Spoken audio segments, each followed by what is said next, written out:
This episode of the Lead Machine Growth Show is brought to you by Lead Machine, the step-by-step, tech-easy system for getting leads online.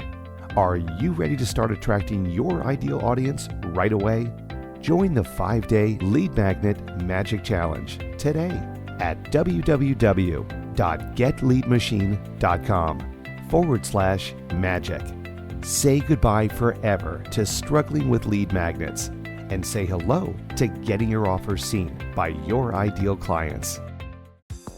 Welcome to the Lead Machine Growth Show, where you will discover how to tackle your tech, master your message, and design your dream. Paul Guyan, the mastermind behind the Lead Machine, introduces you to trailblazers who inspire you to implement life-changing solutions and systems you can model to nurture your leads and get your offers seen by your ideal clients who will invest in themselves and you.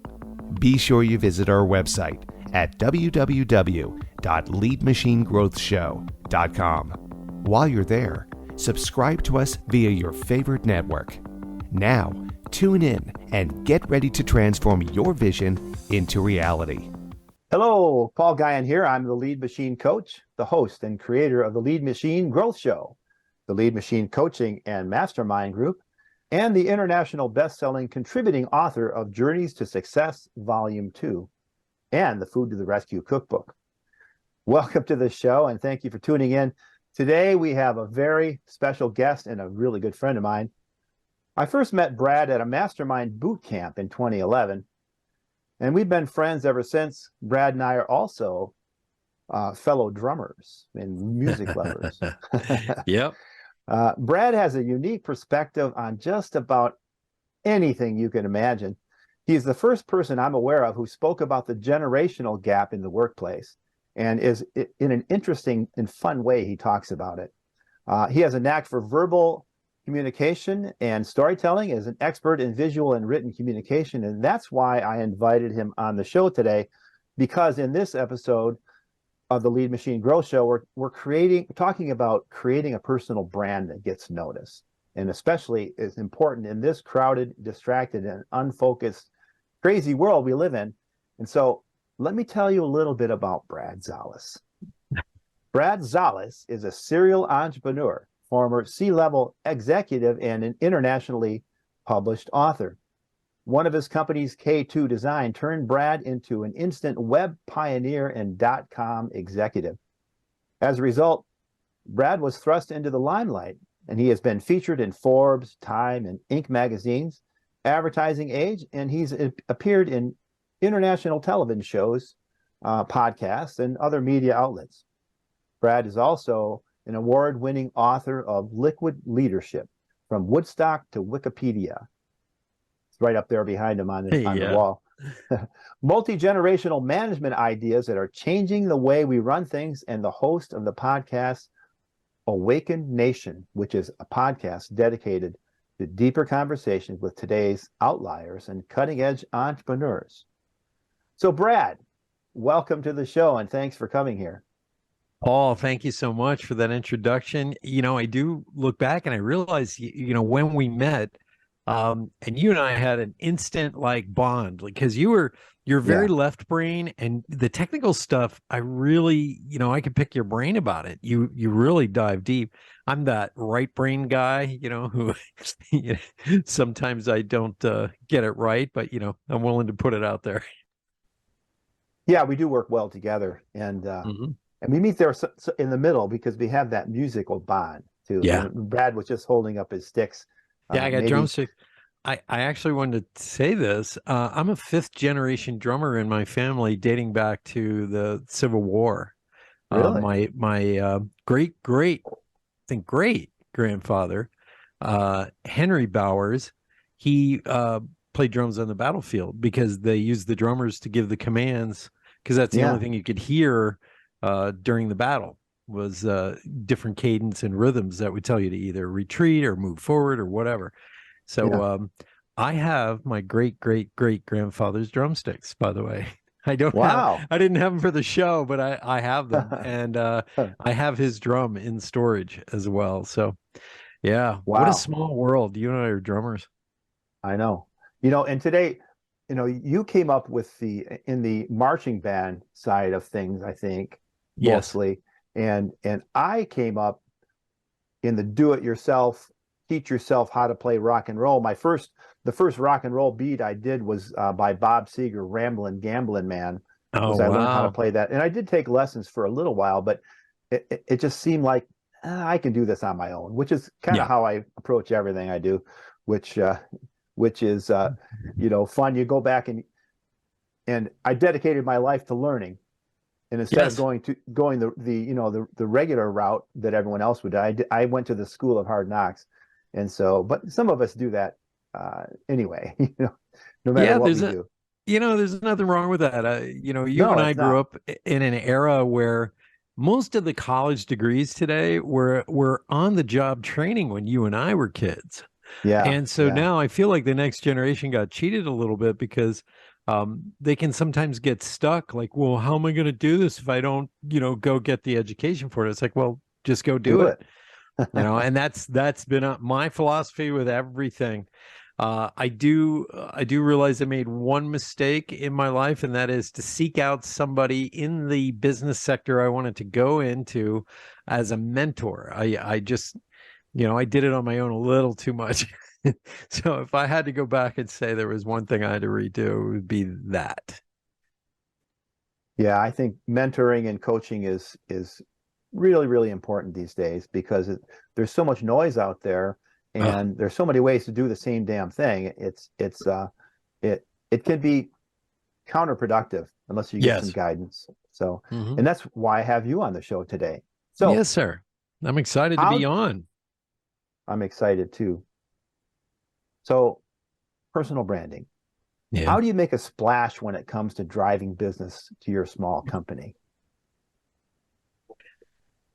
Nowadays, I don't know if you read this in the news, but Forbes magazine did a study and they found out that 44% of a person's um, valuation of a company is wrapped up in the CEOs or the founders, uh, basically personal brand. And so that means you have to now step into the limelight. You Yeah, have to. You cannot stand in the background because your competition is going to do it. They're going to figure out a way to pass you by simply by just having the CEO go on, some television show or wind up in Forbes magazine. So how do you make a splash when there's so much noise? Because everybody wants to be a personal brand now. Well, yeah, you remember Gary Vaynerchuk? And I know this yes, is a clean show, so I'm just going to say it. Gary and also Jeffrey Gitomer are well known for swearing, yeah, constantly swearing. And, this broke the unwritten rule that was always present in corporate presentations. You don't swear. And you yeah, definitely don't do the F bomb. Well, these two guys, that's all they do. And you're like, how do they get hired? Well, they do because their stuff works. But here's the yeah, problem, Paul.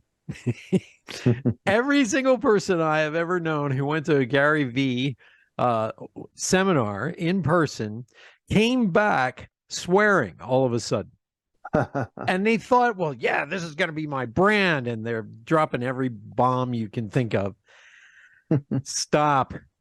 Just stop, folks. Don't do it. Because if that's not you, if that's not innately you, don't do it. So the yeah, best way to make a splash is look what your competition is doing. Look at what the market is doing and look around at how you could do the opposite of what everyone else is doing. And that's the key. You have to do the opposite because I'm going to ask you a question, Paul. Who was the first man to fly over the Atlantic Ocean in a single engine airplane without stopping? Charles A. Lindbergh. You got it. Who was the second person? I'd have no idea. Exactly. The second person was a German national, and he flew. And guess what? No one remembers him. Even I don't remember him. He was more efficient in his flight. He Of got there course. early. He didn't pass out like Charles Lindbergh did. And he landed and there was all this fanfare, and no one cared because he was the second person to do it. Now, think about it for a minute. If you are trying to be like everybody else and there's a leader in your field and you're trying to be like them, you're going to be like that second dude who flew the transatlantic flight. No one's going to remember you. But we do remember the third person who flew over the Atlantic Ocean. We all remember her because she was in her own niche. She did the exact same thing, and it was Amelia Earhart. Right. She was the first woman to fly the transatlantic flight. So you have to really sit down and evaluate who you are at every level, and get a friend to do this. Get a friend to break down who you are innately. Like me, I'm kind of a smarty pants, and I got a good sense of humor, but I'm also really a deep thinker. So my whole show and everything I do will bring you some really powerful knowledge that you can use, and then I make a joke about it. And because we learn from humor more, we lean in more from humor. So I want to see more of your own personality when you start to do your own show, let's say, or you want to go on television, or you want to write a blog about this, or you want to wind up in Forbes magazine. Forbes may not be the right platform for you. And we'll get into that later, because not everybody should wind up in Forbes. Some people are Huffington Post people, okay? But I want you to really sit down and ask yourself all these questions, and that is, what am I naturally? Are you a humorous person? Are you a serious person? Are you left brain? Are you right brain? Do you come from the heart, or do you come from the head? You know, Paul, when I sit down and I look at you, I know immediately you're a serious guy. You do have a good sense of humor, but at the same time, you want to get to the meat of the conversation. You're you don't have patience with small talk. You're that kind of guy. And I also notice in your own personal life, you're a Christian man. You're a dedicated father and person who loves your wife. You are the kind of person who, these are all traits that we have to look at when we create our own personal brand, because we can no longer separate ourselves from our personal and our professional. And, you know, I mean, on some level, yeah, you don't want to go too deep into your personal life, but let's say we had to touch on it. There was a very famous interview where this guy was talking about China and on the British TV show, and he was going at it. And he's on a Zoom call in his home office. Well, his son darts in the middle of this international conversation on a major network like the BBC. And all of a sudden he's like, he froze. He didn't know what to do. So in the moment, his innate nature came out. He's a good dad. He picked his son up and he held him, and he called his wife. She came in. She's Chinese and comes running in, grabs the son and says, "I love you." And he leaves and he's embarrassed because he didn't expect this. But guess what became the news story for the next 2 weeks? How wonderful this man was with his child. So your personal life is going to sneak into your brand. So you might as well make that list of what you are. Are you a clean person? Are you sardonic? Are you somebody who likes deep conversations? My brand is I don't like to just do surface conversations.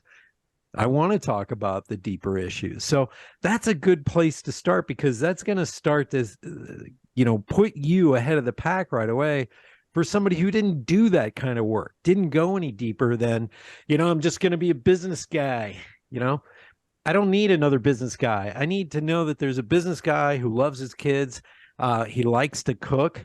Maybe he does paintball battles on the weekend. I need to know that, because that's going to make your audience sit forward. And that's what you want. Yeah, I got a rock and roll gig this weekend, and it's in an 80s band. And so that's what I'm doing this weekend. I'm not paintball, but I'm going to be rocking out. But you see, this not only does this make you interesting, and I hate to say this, but I'm going to put it out there. For us men, and women do it all the time, but men kind of shy away from it. What is your sexy quotient? And being a drummer is pretty darn sexy. And so you have to take a look at that. And I'm just looking at it as pure business right now. Okay. I've had to coach women that were models, stunning, good looking. I mean, every guy in the room would stop and look, even though their wife was next to them. And I've had to sit them down, and 9 out of 10 times, those types of women are so naive, it's not funny. They don't know how they look. And I have to say, look, you are stunningly beautiful. Let's start there. But you have a great personality. Let's bring that out. Let's do the silly stuff that you like to do that you're afraid to do. Let's do that on camera. I had an Asian woman who specialized in gaming, and she wanted to focus on the gaming industry. I said, oh my God, they're going to eat you up, because she dyed her hair blonde, and she used to wear these big pink or orange sunglasses everywhere she went, and high heels. And she was funny as hell. Pardon me. She was funny as heck. And I'm like, you know what? That's your brand. Stop shying away from that. Be that Asian American woman who loves gaming. And that became her role. She interviews people in the gaming industry. She interviewed me. Wow. You are a brand. Get used to it. You are, think of Starbucks. What is Starbucks known for? Coffee, right away. You think that right away. But when you go into a Starbucks store, guess what's at eye level? Everything that has to do with coffee. They don't mince words with you. There's cookies, there's brownies, there's the hot sandwiches, everything that you can go with coffee. Now, everything below are salads. Below eye level is salads, other drinks, Odwalla products, because they understand you're going to go for the quick buy right there. Be very clear about what you're offering, by the way. That's what I'm getting at. And they have great coffee mugs too. And coffee. You can actually ask for a coffee mug if you're staying. They'll put it in a ceramic mug for you. So just remember that next time you go into Starbucks. That's a tip from your Uncle Brad. So, Uncle Brad, how did you discover that personal branding was the key to success? Well, we have to go back to 1993, 96, and around there. Okay, so I start this little company in a 9x12 office that's no bigger than my bedroom, and with a college buddy, Doug Cleek. And we're sitting there and we're struggling for that first year. Now, because we already were in the business of design for 10 years, and we were both in different niche sectors of the design industry, we had pretty good clients, but not enough to really pay the bills and go home, and say, hey, we can buy some cars and maybe a house. No, we weren't making that kind of money. And our first clients were American Express Publishing and Banco Popular, which was used to be the largest bank in the world at one point in the Western Hemisphere. So we had good clients, but we were not, crushing it. Let's put it that way. Well, Doug walks into the office one day and he goes, this is the summer of 94. And he goes, we have to become an internet company. And I'm savvy. I look at him, I go, what the heck is the internet? And because the internet back then was either email or these 64-bit color, flat screen, it's just horrible. Gray backgrounds with a gray background. That was it. And so Doug and I just retooled the company to start designing, all these different websites. We just did GUIs, graphical user interface. Yeah. Well, we attracted another dude who was from the Wharton School of Business, David Setner. His fiance worked across the hall from us. She goes, you got to meet my fiance. And he comes over and he looks at our stuff one Saturday and he's like, I could sell this. And we started, selling web development. Well, here's the whole point of this long story. And that is, I had this idea, maybe I should do an investor relations kit. And with an investor relations kit, you must have pictures of the executives. So I hired my buddy, Gavin Ashworth, to come up and take photos of us. And we had these beautiful executive photos, and back then they were done in Chrome. We didn't have digital yet. Digital was still in its nascent stage. Yeah.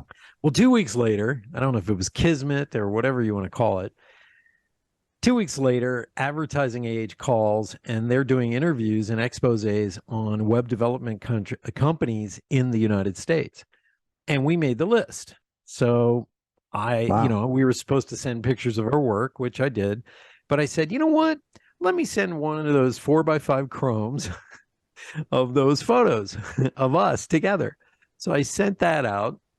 And I think it was 2 or 3 weeks later, Advertising Age did this whole expose in the center of the magazine. They could only find 10 companies in the entire United States that were building websites, and we made the list along with RGA Greenberg Interactive, Red Sky, and OnRamp.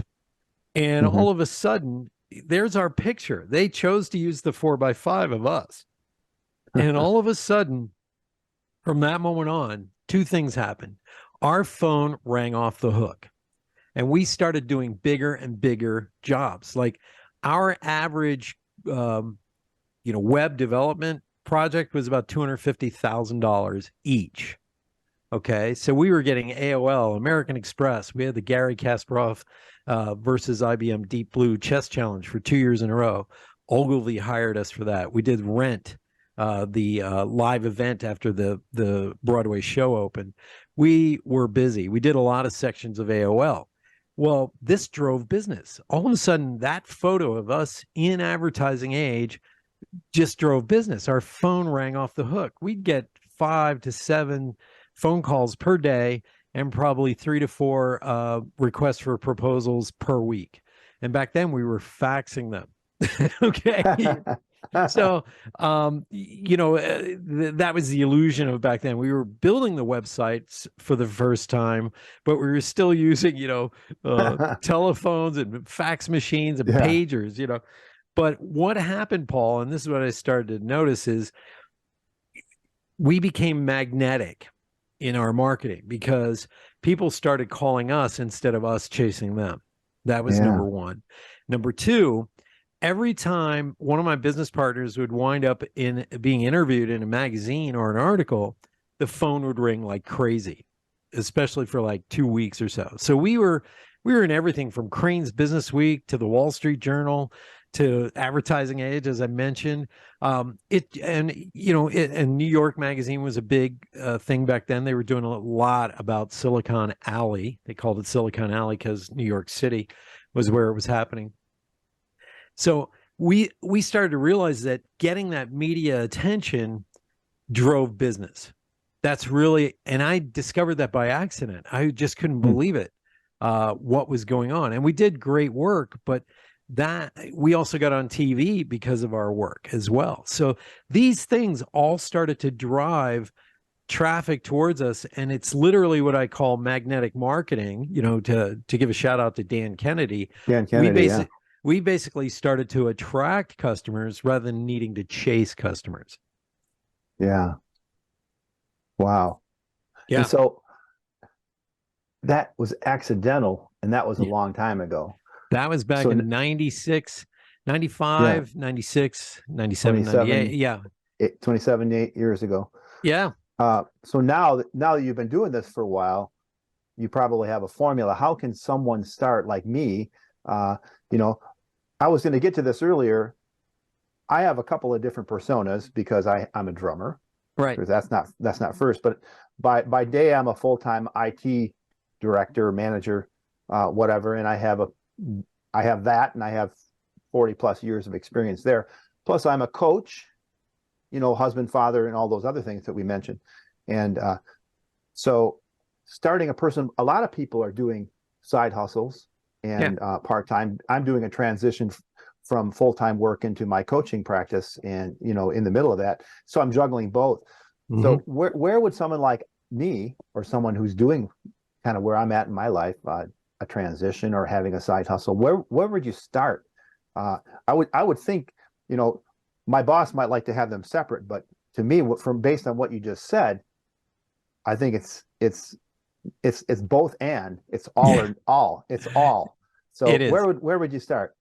Well, I remember back before I started K2, I was always coming home and having an extra project after work. I was Yeah. freelance and I worked at another studio. I worked at 3 or 4 different studios. And so I had to be in at 10 and I would leave at 6. And by the time I got home and had dinner, it'd be like 8 o'clock at night. I always had an extra project to do. Either I was getting paid to do that project or I was working on my own personal marketing, because the more studios that you could be available for and you could show them the skills that you had, not only the busier you would be, but the more money you would make. But I was never foolish enough to quit my day job, let's say, until my side Right. hustle started to make the equivalent amount of money. So here's a good Yeah. example. Back in, I guess I went to New York City in 1984. And when I arrived there, I worked at several different studios. And for some reason, whenever times got tough, they would just lay off the designers. Those were the people that they could directly bill to the client. So I never understood why you would lay off the designers, but not the accounting department. Yeah. It made no sense if you're a design firm. Okay. So I found myself getting laid off from 2, 3 different companies after only being there a year, 2 years, year and a half. And I finally said, you know what? This is horrible. I'm going to go freelance. So I finally went freelance. And in New York City, we had temp agencies that would job you out to different agencies. So I started working with them, and eventually I started to have my own clients. And within 6 months of that first, going out on my own, I made my yearly salary from the previous year in 6 months. Hmm. Yeah. And so it all boils down to all those little moments, and some of you may have kids, some of you are married. And what you have to realize is make that time after your spouse goes to bed or you put the kids to sleep to do your studying, to do your whatever. And I've caught myself, I've had to take a nap at 10 o'clock at night and set the alarm to wake up an hour later to work on something. How Yeah. important is this to you? Because we will always make time. We will always make time for something that's important to us. And so I've found if you have your day job, during your lunch break, sit down and plan the rest of your day for your side hustle. Maybe you can take a few notes. Like I have a writing project I have to work on today. And I'm doing a magazine. I'm producing a magazine for a client. This is her brand. This is her, putting it out, and she's the publisher. So this makes her the leader in her industry, which happens to be retail. Well, I've gotten everybody's articles done, laid out. It looks beautiful, except my own. Okay. The cobbler's kids, right? Right. And so today I have to focus on finishing writing the article. And ironically, it's about this exact subject we're talking about today, building a personal brand.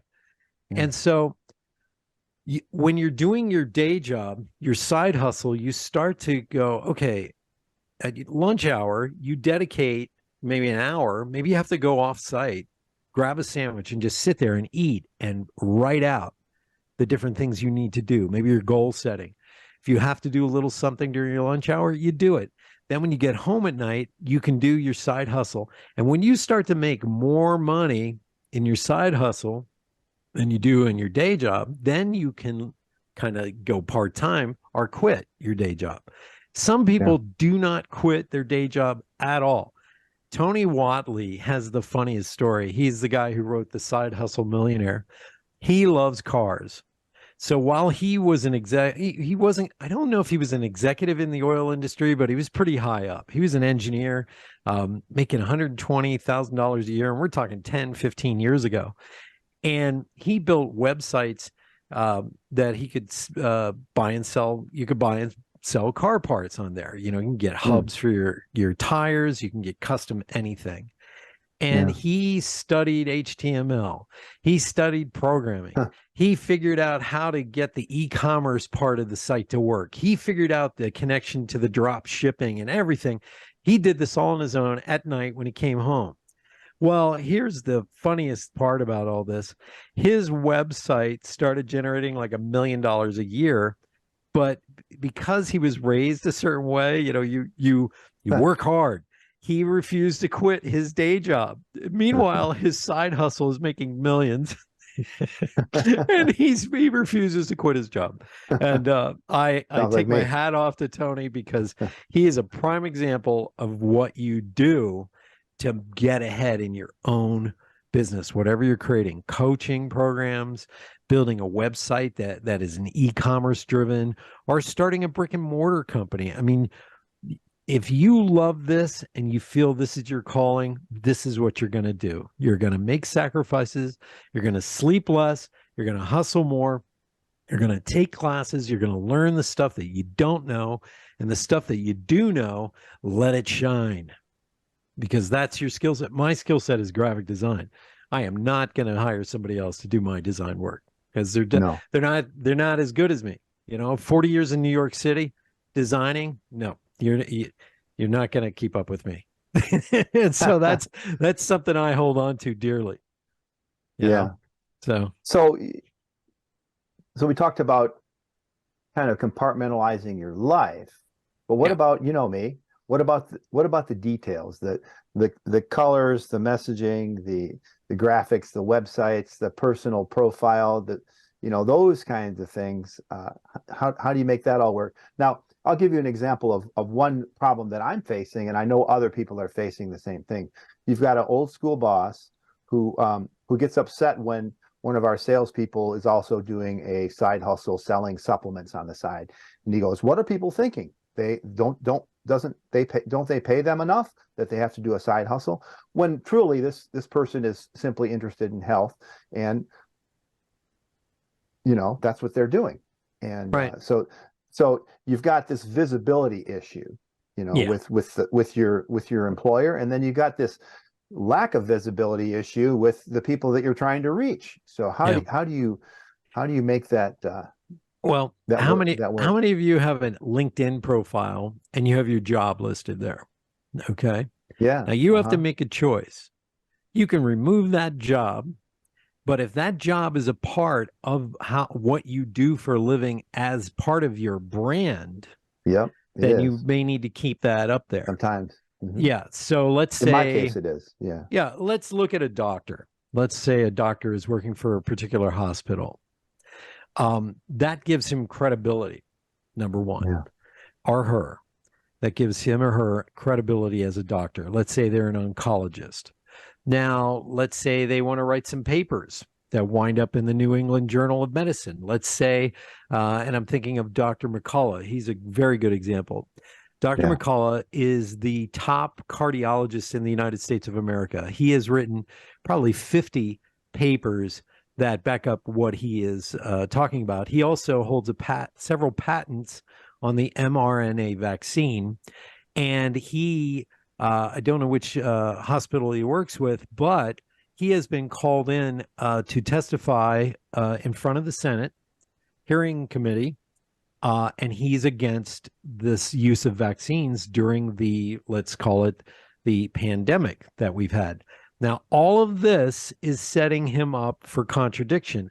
Although he is the top cardiologist in the country, what is coming out of his mouth is not only the truth, it goes against the grain of what has been pushed on everybody over the past 2 years. That can be rough, okay? Now let's take a look at Paul.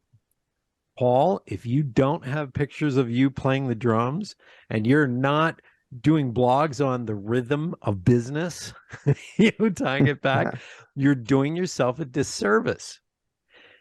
And so these are two really great examples. So I know what Paul does for a living. So, his day job. Let's put it that way, because that's not really what you do for a living. You're a coach, you do IT, you do all these things.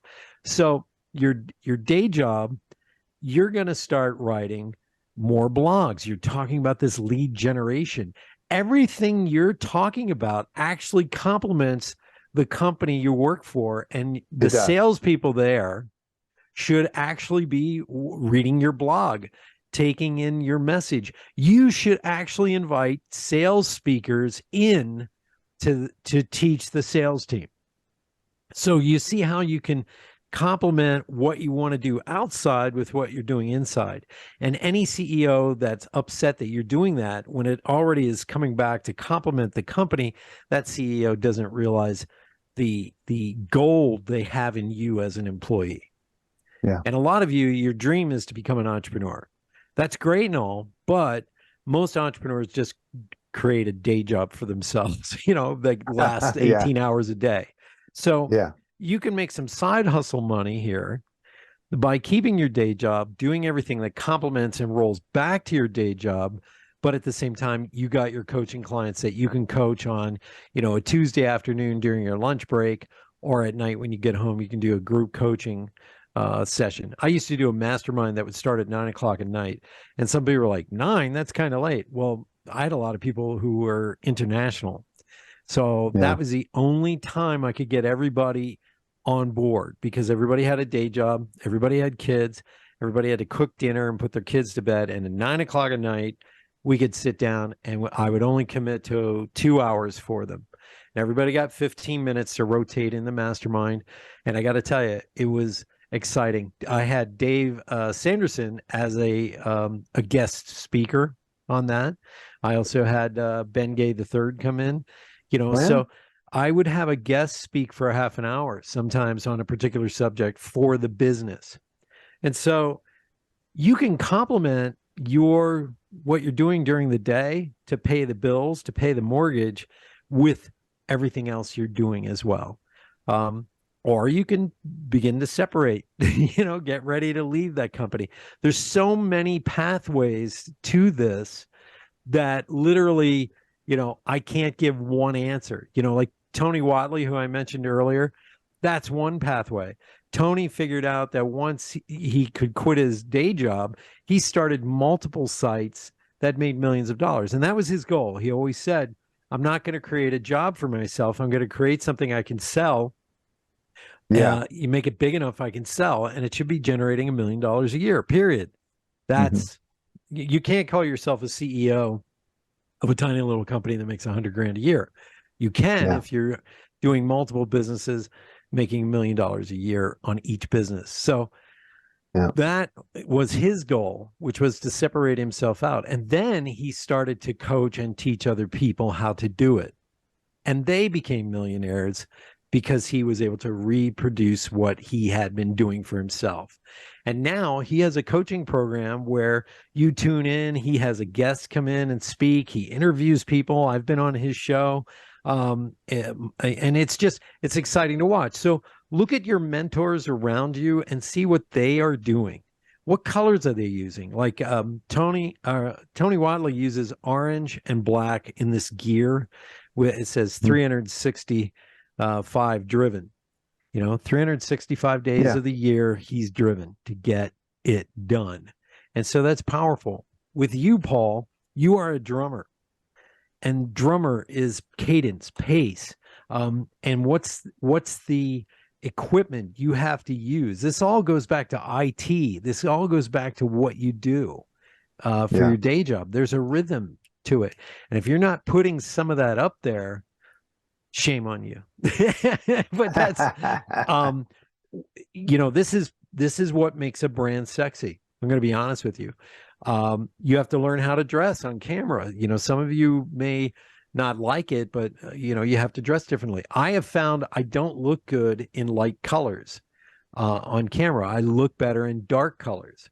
I pop out, better. I look, women have told me I look sexier in darker colors, dark blues, dark, whatever, black even. And so I wear those colors because it just suits me. Now, I'm going to start a cooking show on YouTube because I've been cooking since I was 10 years old. My father felt a man should know how to cook. And I've noticed a lot of men don't know how to cook. That's going to be part of my brand. And we're going to film it outside. And I'm going to have, friends stop by and we're going to go, today we're going to make beef chili, or something, vegetarian chili for you vegans out there, things like that. And I'm going to show people how to pair wine with their foods, different foods, because my last name actually means great grapes. My name comes from the village in Hungary that used to grow the grapes for the royal wineries for the king. So I'm going to delve into that. So that's part of my brand, and the brand image colors. You have to choose colors. Um, I know, I know I'm going long in this area, but I want to talk about color choice. I don't know if you know, but Juan Valdez is a real person. A lot of people don't know that. He appeared in those commercials with the donkey picking, you know, Yeah. um, picking Coffee coffee bean. beans. Yeah, Yeah. exactly. So I remember in New York City, I was working at this studio up by Park Avenue at 57th, 58th, something like that. We were right near Bloomingdale's. And I went out for lunch and I didn't know where to go. And I went to this Starbucks and it had a line outside. I was like, ah. So I kept walking and there was a Juan Valdez store. I was like, wait Huh. a minute. Now I walked inside and it had the opposite colors of Starbucks. Now, some of you may not know this, but as graphic designers, we're trained on a color wheel and we Yeah. have your primary and secondary colors. So primary colors are, like red, blue, yellow. Okay. Those aren't mixed. They are raw colors. That's how they are. But if you mix red and blue together, what do you get? You get purple. Or if you mix blue and yellow together, those are your secondary colors, you get, orange. So you start to look at the color wheel as it expands, and whatever's opposite on that color wheel is your match. So when you see purple and gold together, why do you think it looks good? It's because it's complementary, it's opposites on the color wheel. So what's the Hmm. opposite of green? Red. Okay. So that's what Juan Valdez's store was done in. Red, beautiful red little tiles with a wave inside the place. And people were sitting around on comfortable couches. Unlike Starbucks, they were doing the opposite. Although they were both serving the same types of coffee, it was much more, how can I say, family friendly. So look at those Right. kind of things. If your competition is using this color, use the opposite. If they're Right. doing, if they're being really corporate, you be more friendly. If they're cold hearted and just business tactics, you be warm and loving and supportive. It's simple, really. I mean, branding is simple. I'm open. You like want to talk to me because that's how I feel it should be. Okay. So find out who you are innately and bring it to the table, bring it to the forefront. That's what I want to see. Great. Well, Good. hey, thanks. Let's hold it right there. We're going to pause for a moment to hear from our sponsor. This episode of the Lead Machine Growth Show is brought to you by Lead Machine, the step-by-step, tech-easy system for getting leads online. Are you ready to start attracting your ideal audience right away? Join the 5-day Lead Magnet Magic Challenge today at www.getleadmachine.com/magic. Say goodbye forever to struggling with lead magnets and say hello to getting your offers seen by your ideal clients. And we're back. Sponsored by Juan Valdez. Yeah, I forgot my coffee. So, personal branding. Yeah. I remember on one of our mastermind calls, and oh, by the way, I am combining a lot of those things and doing a lot of those things with my mastermind group at night, with coaching during business hours. I'm on my lunch break right now doing this show, Right. and incorporating those things. So what you just told me was, a nice kick in the pants, and that reminds me of back in the days when we had our mastermind group together. Right. And one day you said, Paul, you really need to tell stories, and you're really good at telling stories, and Yeah. you are also a great storyteller, and I've been using that a lot more because I've got a lot of stories to tell. So how important is storytelling to building that personal brand? I know you mentioned Ben Gay III, and Yeah. he's a master at just pulling those little vignettes Yeah. out. So how important is that to storytelling to building your personal brand, and how can someone grasp a personal brand narrative? Yeah. Well, your origin story is what you want to talk about. That's number one, but we'll get to that. Let me back up a little bit. When I Yeah. teach people how to become a master storyteller, I have a chart that I give them. And what I do is I go, there's two or three stories that you tell when you're out drinking with your friends. And maybe you don't drink, maybe you just go to a barbecue or whatever, but there's 2 or 3 stories that you love telling to your friends. I said, take a recorder next time, a digital recorder, tape recorder, or your phone actually has a recording software on it, and just put it on the table and hit record. And it takes probably about 10 minutes of you warming up and everybody joking before you forget that it's there. And then you start telling your story. And here's what happens when we tell stories amongst friends. We embellish it a little bit. We kick it up a notch. We punch it. Even though we're not exaggerating that much, it really did happen. It's our energy behind it. After you record those, go home and listen to them and write it out, the transcript, exactly the way it was said. Now, here's the hardest part. To tell that story exactly the same way with the exact same energy that it gets a big laugh. Because we always try to make that story funny for our friends. And so that's where you begin, because you do have an origin story, but most people, they disregard it. Like, well, it's just something I went through, or, whatever, but you need to really look at certain stories and why people lean forward as soon as you say them. Here's a good example. I was on a podcast that Tony Rubleski put together before we had podcasting. He was putting this out to his mastermind group and the people who got his newsletter on a CD. Mm-hmm. And he had me on, Ben Gay III on, and Jim Palmer, the newsletter guru, on the show. And I'm sitting there going, these guys are really successful. I feel honored to even be on the show with them. Well, Ben starts, because he's the elder statesman in our group, and he starts talking. And he starts to talk about having to get back up and go to work after the death of his son. I'm like, whoa. Okay. Then Jim starts talking about he got fired from his very lucrative job making newsletters at this one company and getting diagnosed with skin cancer in the same week, and then not being able to have a job for 18 months. I mean, he goes, well, I guess I have to become an entrepreneur, and had no clients for 18 months and had to go work at Target. And I'm thinking, what am I going to talk about? And I almost went deaf as a kid. So I talked about that, earaches for years and pain and all that. But here was the result. That was one of Tony's most popular shows, number one. It got more likes and listens online than he had ever had. And it was simply because the conversation went deep. Okay. Yeah. And, these people didn't mess around. They went into the deepest recesses of what they were talking about.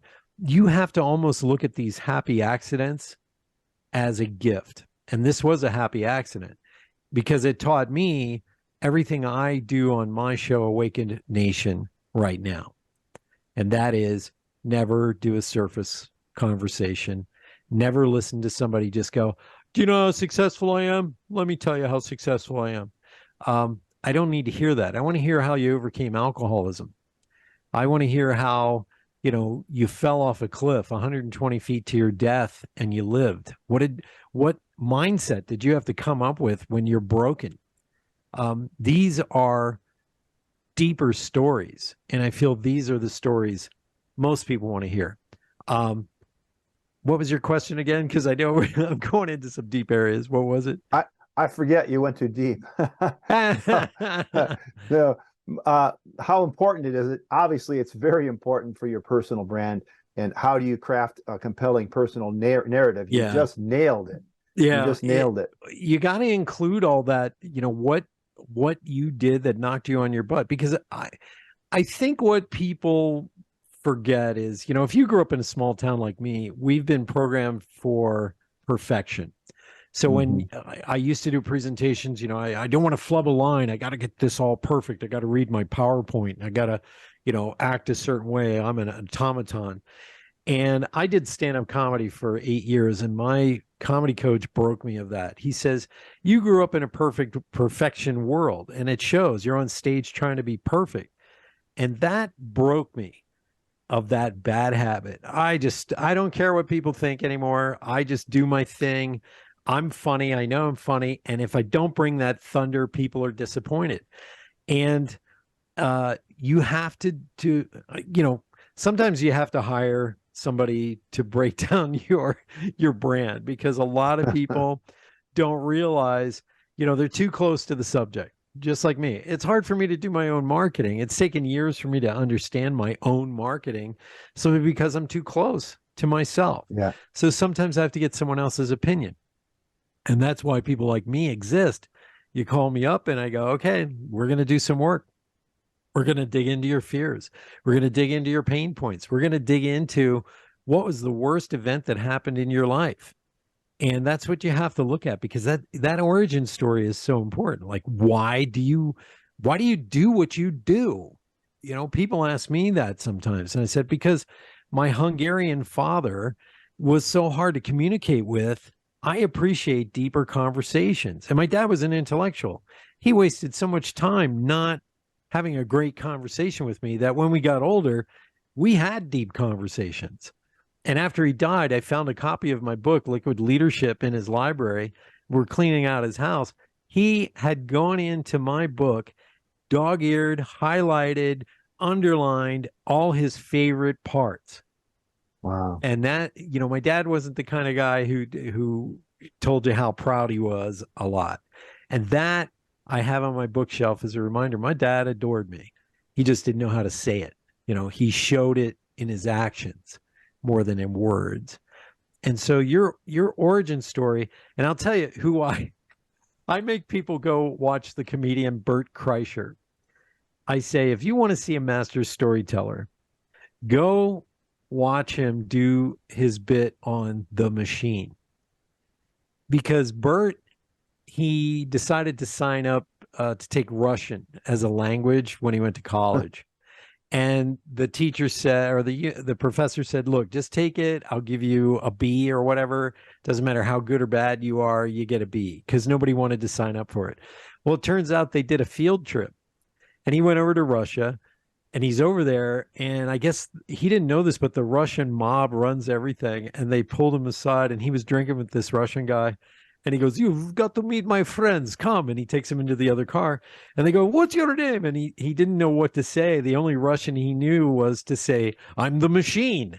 And so he goes, I'm the machine. And they go, ha ha. They start laughing. And he starts drinking with all these Russian mobsters. And he gets such a reputation that when they get off and they get on another train, which is run by another mob, they go, are you the machine we have heard so much about? And then it's like, yes, we have the machine. And he tells what would be a simple story that somebody could tell.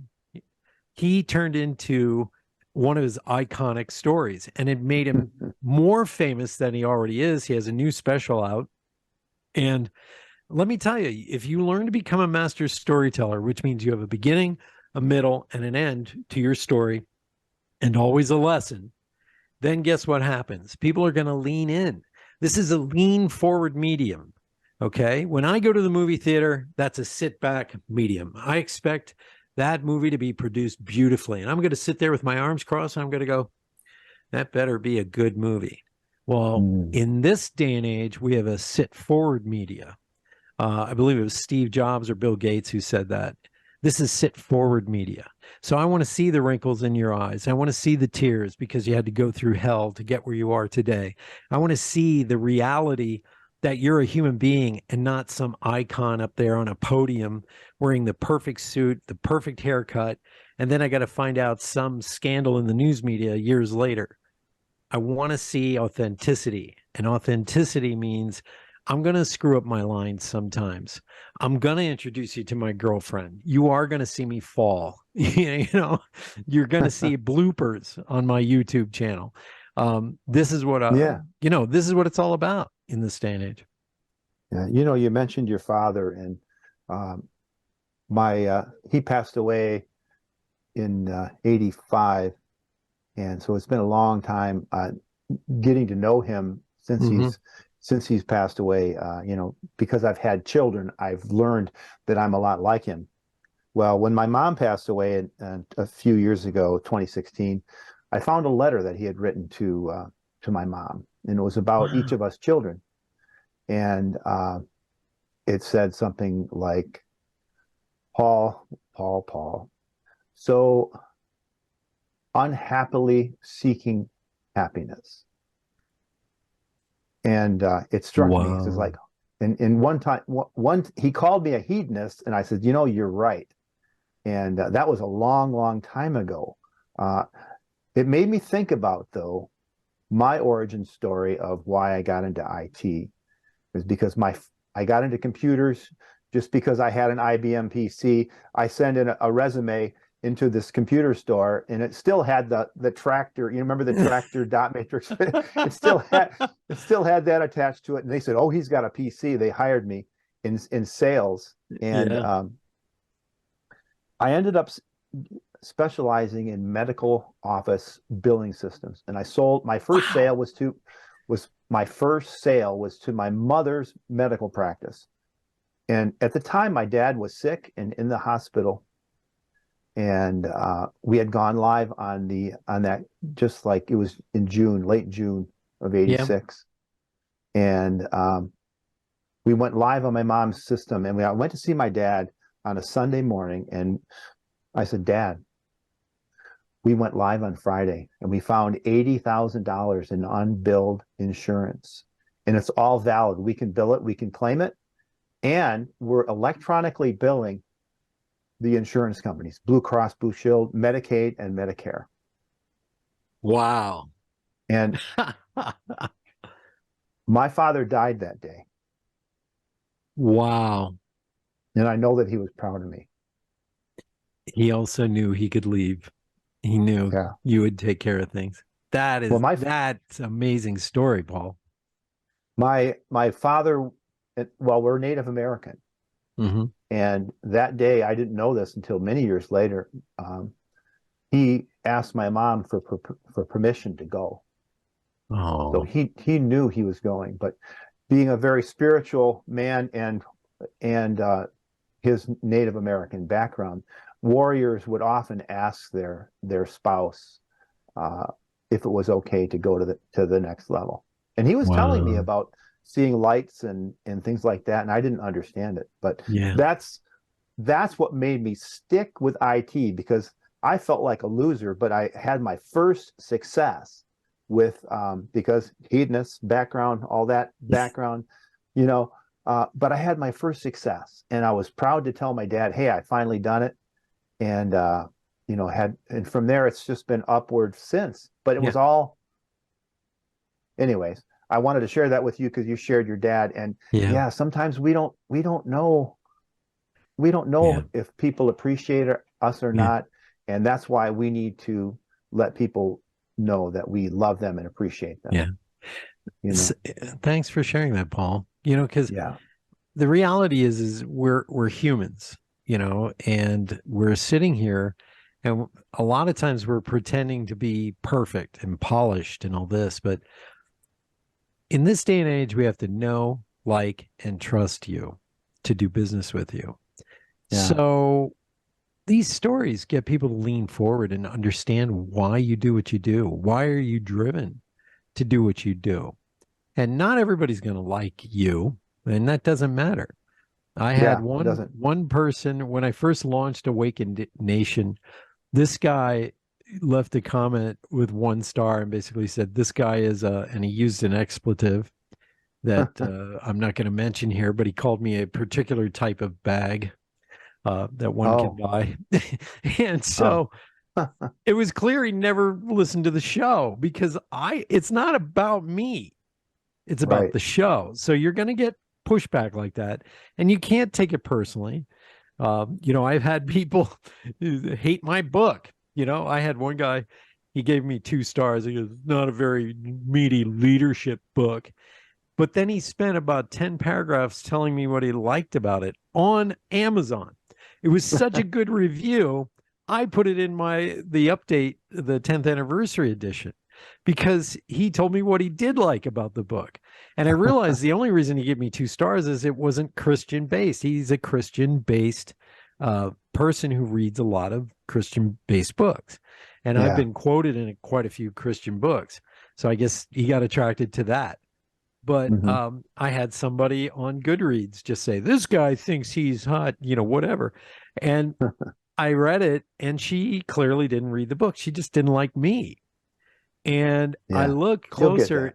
She had written 435 reviews on books. So let's talk about somebody who thinks they're relevant, but calls me somebody who thinks I'm relevant. And at the same time, I'm thinking she could have written her own book with the amount of reviews she had written, which is funny. Right. So you're going to get pushback. Not everybody's going to like you. Not everybody's going to like your style, because we're in the day and age of people just say whatever the hell's on their mind and they don't care.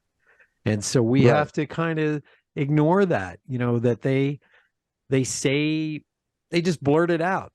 And there's nothing we can do about it, but it's going to affect you, because you're going to read stuff and you're going to go, well, yeah, they don't like me. Well, take a good look at what they're writing. It says everything about them and not about you. They are miserable people. So, it's almost always the case. So, Paul, what else you want to talk about here?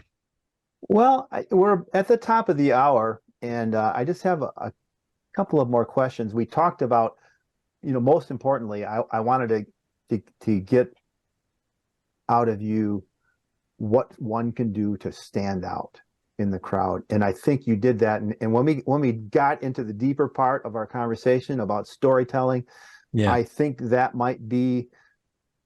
that's something that I latched on to, that I learned that, and I already knew this, but people lean in when you tell stories, and they do. They're hot. Well, here's a funny thing. I used to sell life insurance years ago. My ex-wife wanted me to get involved in something that would produce, whatever, reliable income. Yeah. So it wasn't for me. But what happened is, I remember going into this home, and my sales trainer has been doing this like 20 years.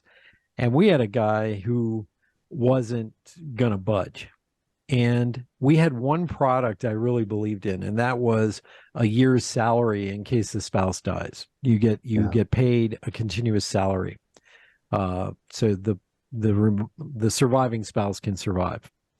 Yeah. And I sold that, and it was raining like crazy on Long Island. I mean, it was a horrible, blustery day, and I sold that contract, and I walked out, and I felt proud, because this guy, he was getting sicker by the day, and we were able to cover him. So I get in the car, and I started, and my sales manager, a little bit older than me, just looked at me and goes, how in the heck did you do that? And I go, do what? He goes, you sold that guy. Everything about him said no to everything, but you got him to buy that policy. How did you do that? And I said, well, I looked at his body language, which, he was crossed like this. His wife wasn't.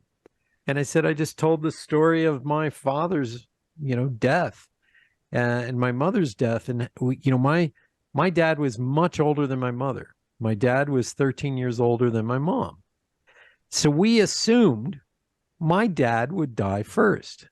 But that's not how it happened. My mother got a tumor in her brain, and she died in 2006. And I said, we weren't prepared for that. We were prepared for Dad to go first. Yeah. Because he was born during the Great Depression. You just assumed the older guy was going to go. And so I said, you don't want to be caught with that. I said, and it's only $56 a month. I said, we didn't know what to do. Thank goodness hospice took care of my mother. She had no assets, but they would have seized her assets. And if she had any, I said, this is just, I wish we had something like this in place when I, had to go through this with my mom and dad. And that's what made them lean forward. Yeah. And I knew that was, I want everybody who's listening to start viewing your life differently. when I decided to write Liquid Leadership and become an author and become a speaker, I realized every moment was a chance to have a story. Whether I'm talking to the cashier at Starbucks or I'm getting on a flight and I'm sitting next to a woman with a bratty kid. These are moments. And I started carrying a little, flip notebook, and I would just jot down the little details of the story and put it away, maybe write it all down a month later. But if you look up Ryan Estes, Estis, Ryan Estes is one of the top keynote speakers in the country. This is a guy who makes $1 million a year speaking. Ryan was flying back to Minneapolis to visit his parents because his brother had just died. And he was in a miserable mood. He was just in a horrible space. And he stopped at Starbucks to get a cup of coffee. And this woman behind the counter just was a gem. Lit up the whole thing and made that cup of coffee the best cup of coffee in his lifetime. Well, he started telling this story on stage of how, you can deliver extra value, and he does this to salespeople. Well, do you know that story took on a life of its own? And he eventually found that woman again, brought her to one of his big keynote events, and they were able to actually physically meet this woman. And, she got an award from Starbucks and all kinds of stuff. And so this was a real story. And this is a story most people would just go, like that. Most of us do that. We'll have a spiritual awakening right on, I-95 and go, wow, that was a God wink, and go right back to what we're doing. But we need to share those stories, because in this world right now, people need to know that those things are true. Those things happen. Those miracles that put you where you are today, yes, albeit they were painful, someone out there in the crowd needs to hear it, because it'll give them the strength and the resilience to keep going. Right on. And that's why we do what we do. At least that's what I believe. I would agree with that. So before we go, I appreciate you being here, Brad. Sure, Paul. Thank you. It's been a delightful. I'd like to have this conversation continue. Maybe we can have you on again. Sure. But before we go, what are 3 things our listeners can do today to put these ideas into action? Number 1, if you're afraid or petrified, that's what you should step into. Okay, so if you're afraid to go on camera, do it. If you're afraid to speak, if you're afraid to put yourself out there, do something to break that fear. Just do it, because I was petrified to go on stage and speak. I took stand-up comedy classes, and eventually for 8 years, I opened for Lisa Lampanelli, Tom Rhodes. I even was on stage with Lewis Black. A lot of the people I get on my podcast, the comedians that are on there, they were friends before they became famous. So I've had people on there have their own HBO special, and people are like, how'd you get that person? Because I was there helping them write before they were famous. And getting on stage and getting them hired gave me a purpose, and it gave me the skills I needed to now be the kind of keynote speaker you cannot follow. Okay, so take that pain, that fear, and turn it into your power. Okay.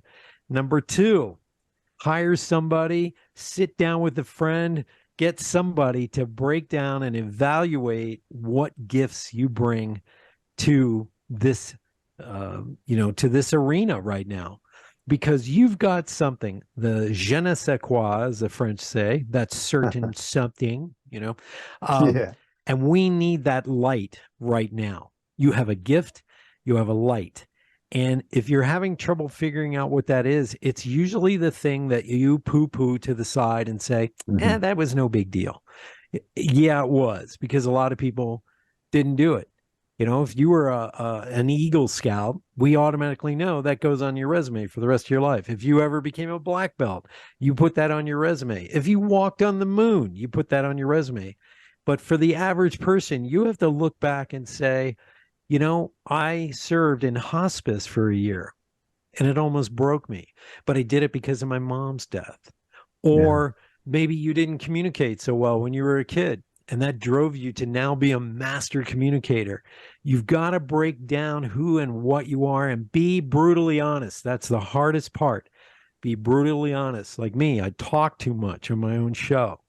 I joke around when I should be serious. I've learned that those survival skills, and that's what they were, can now be used for good. Okay. And number 3, don't be afraid to be yourself and bring those skills. Like Paul's a drummer. Paul also sings in his clergy, at his church. He's very active in church. He's a very loving person who, believe it or not, even though he's incredibly left-brained, he has a wonderful, loving heart. And those things, those compassion parts, that drumming part, that loving part, you can see it in the work he does. So once you figure out who you are, bring those things to the table, bring them to what you're doing. Because we're in a day and age where, like I said at the beginning, nobody does business with you now unless they know, like, and trust you. So if you can get out there and be that wonderful person that makes people lean in, and don't lie to us, be real. Some people like to be fake. We have a mutual friend of ours who loves to write books about how spiritual he is. Well, his life is pretty messed up, Face those demons and be honest. Tell us about those demons. I love hearing about. Do you know who Chris Salem is? No, I don't think so. Chris is a wonderful speaker, and he said, rarely do I have my friends on my show because a lot of times they want to pitch or they want to, do salesy stuff. And I go, that's not what my show's about. Chris asked to be on the show. And I said, well, Chris, the only way I'm going to have you on the show is if you talk about your alcoholism. And we do a deep dive into that. And he said, Brad, not only do I want to talk about my alcoholism, I want to talk about my sex addiction, my addiction to narcotics, my rage and anger, and everything else I had to go through to become the man I am today. I said, this is going to be a good episode. Good. So, a lot, we're not in our parents' generation where these negative things, you just don't share them. That's an embarrassment to the family. Yeah, don't mention, somebody who did something to you in the family because that embarrasses the family, but you can craft it in such a way that people realize what you went through. And that makes us lean forward and we want to do business with you. We want to talk to you. We want to go, your story inspired me.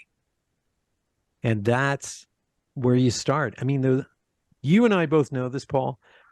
When you have a happy accident, sometimes you have to go with it. And some people are like, well, what do you mean by happy accident? When my book came out, Liquid Leadership, okay, it's a business book. Well, when I started doing my keynote speeches, I realized I was going nowhere telling people about the next generation and how different they are. Well, 2 things shifted. First, I started to show the toys on stage, a GAF Viewmaster compared to a Nintendo 64.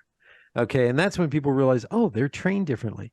But when I started talking about parenting, almost every executive, almost every person in the room would lean forward. And believe it or not, people would hire me not to be their coach for executive and business things. They would hire me to teach them how to speak to their 6-year-old. That's a happy accident. And I went with it. I started changing my speeches to talk about parenting and how we change this next generation. And that was the fun part. Yes. Thank you, Paul, by the way, for great questions, by the way. And thank you for the nod about breaking me down. And it's fabulous. I appreciate that so much. And sure. You're offering a free gift. It's a PDF copy of the international retail article called Get Seen, Get Noticed, Drive Business, 7 Steps to Launching Your Personal Brand Now. And you can get it at www.leadmachinegrowthshow.com Sure. / Brad Szollose gift. And you spell Szollose, Szollose. And there'll be a link on the episode page. You'll be able to follow it. And you can also learn more about Brad at www.bradszollis.com.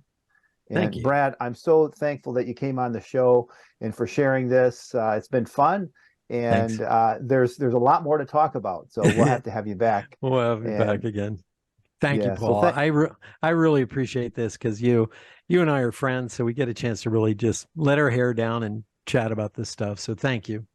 yes. So, and remember, faith and action go hand in hand. So put the pedal to the metal. And until next time on the Lead Machine Growth Show, I'm Paul Guyon. So long for now. Take care, everybody. Thank you for tuning in to the Lead Machine Growth Show with Paul Guyon, where we show you how to tackle your tech, master your message, and design your dream so that you can transform your vision into reality. Remember to visit our website at www.leadmachinegrowthshow.com and enjoy even more great episodes like this one. Again, while you're here, subscribe to us via your favorite network. We look forward to seeing you next time on the Lead Machine Growth Show.